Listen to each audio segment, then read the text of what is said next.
King Francois I met Leonardo da Vinci following his conquest of Florence.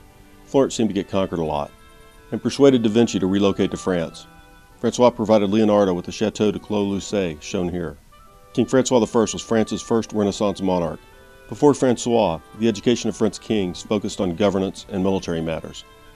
Francois included the arts and new ways of thinking. As a result, Francois was more curious than his predecessors.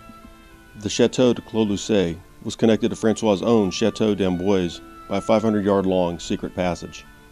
Francois paid Leonardo well, paid his boy-lover apprentice well, they don't talk about this on the tour, and made no demands other than listening to da Vinci talk about his observations of the world.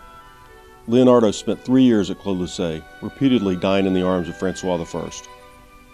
While the 3 years were not particularly productive for da Vinci, it's possibly one of the greatest bargains in the world. Leonardo brought his notebooks and key works of art, such as the Mona Lisa, which France got to keep after Leonardo went room temperature.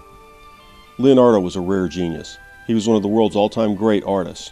In his day, he was the world's most brilliant scientist and engineer, developing inventions and prototypes centuries ahead of the rest of the world. He was also a little bit of a fruitcake, and not just in terms of sexual preference. Da Vinci was one of the world's first vegetarians, and he used to buy songbirds in gilded cages to set them free. And this was probably right before a falcon, hawk, or other predator swooped down for an afternoon snack. He thought that drinking milk was tantamount to stealing.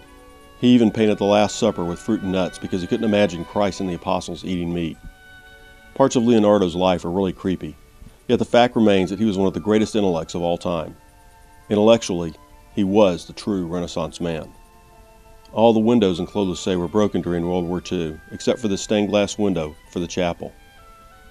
The stained glass window from the inside. Pam and Mackenzie are waiting to start the tour of the chateau. Here's a recreation of da Vinci's bed, the formal garden, the ornate painted ceiling of the chapel. Pam is looking up at the chapel ceiling. Da Vinci didn't mind stealing from the grapevine. The formal garden through a chateau window.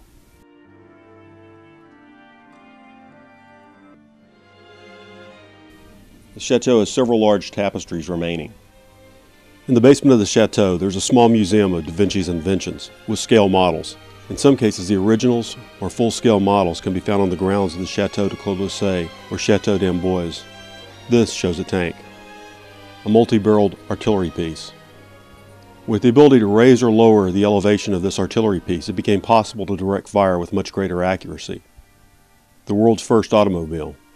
Simple hygrometric scales. Salt was placed in one scale and counterbalanced in the other. When the air became more humid, the salt absorbed ambient moisture and tilted the scale.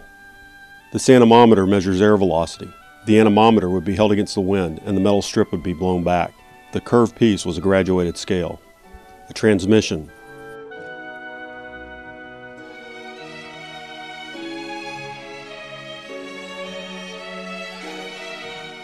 Just outside Clos Luce was a small stream and footbridge.